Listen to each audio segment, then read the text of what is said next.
ওসমান হাদির এক ঐতিহাসিক জানাজার সাক্ষী হলাম আজকে আমরা।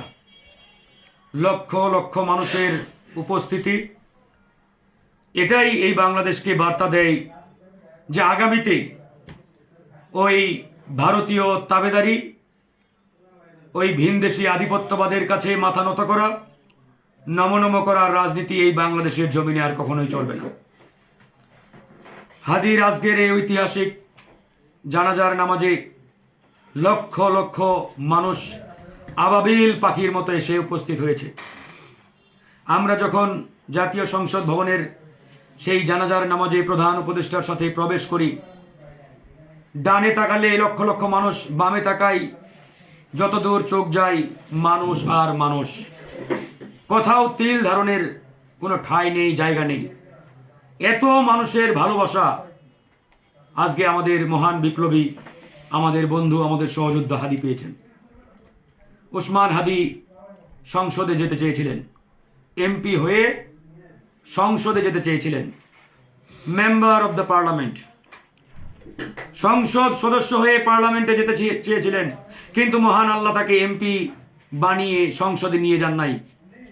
সংসদে নিয়ে গেছেন সম্রাট বানিয়ে, বাদশাহ বানিয়ে।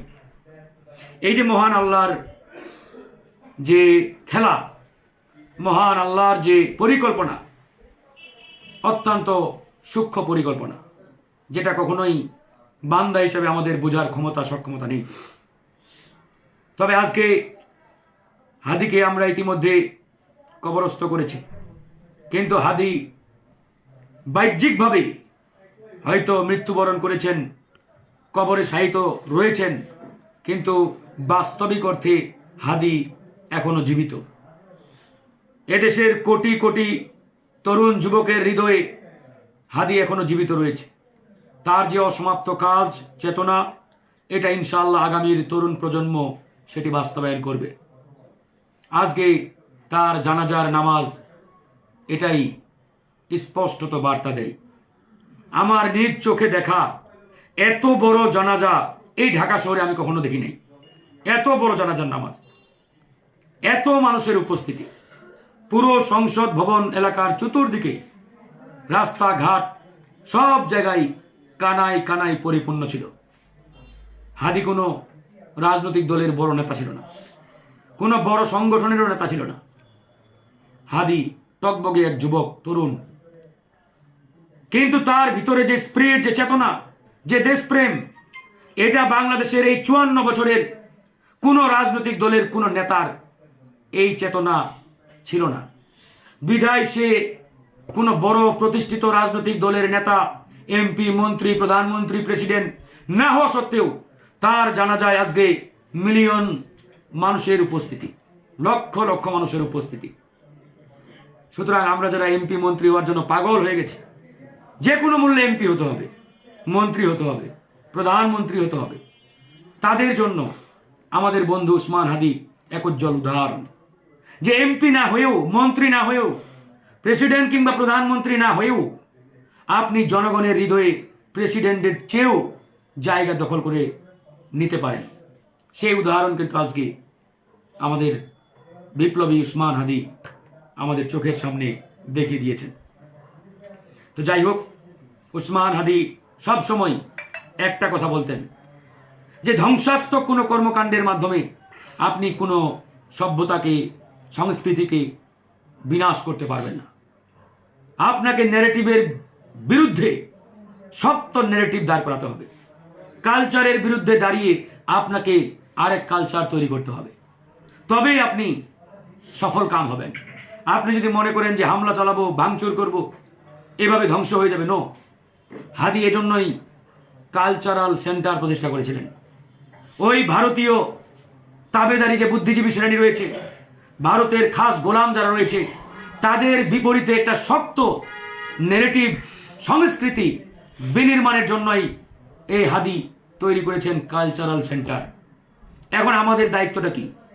আমাদের দায়িত্ব এই হাদির অসমাপ্ত যে কাজ, তার যে এই কালচারাল সেন্টার, এই কালচারাল সেন্টারকে সারা বাংলাদেশের প্রত্যেকটি জেলা, উপজেলা, ইউনিয়ন, ওয়ার্ড পর্যন্ত আমাদের ছড়িয়ে দিতে হবে। প্রত্যেকটা গ্রামে গ্রামে ছড়িয়ে দিতে হবে। তবেই কেবল আমরা হাদির এই চেতনাকে বাস্তবায়ন করতে পারব।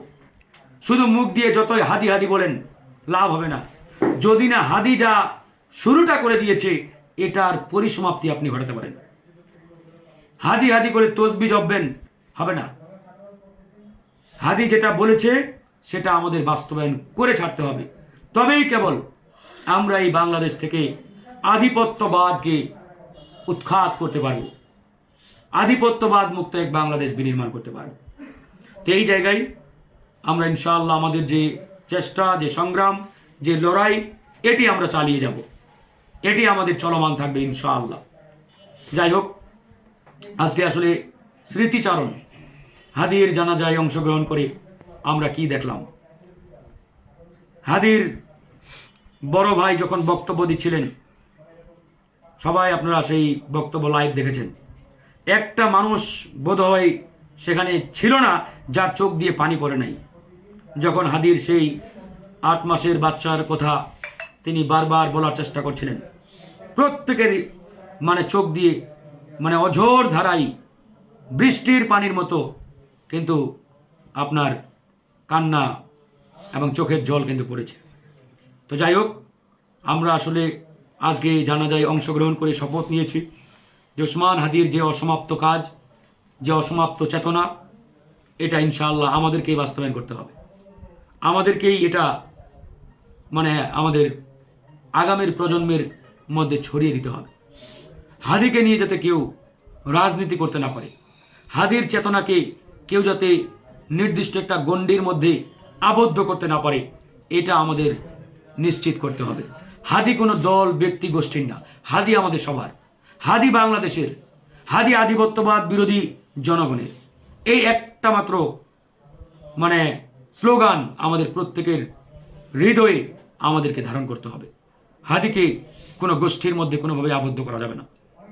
ওসমান হাদি আমাদের সবার, নতুন বাংলাদেশের, সেই জিনিসটা আপনারা সবাই খেয়াল রাখবেন।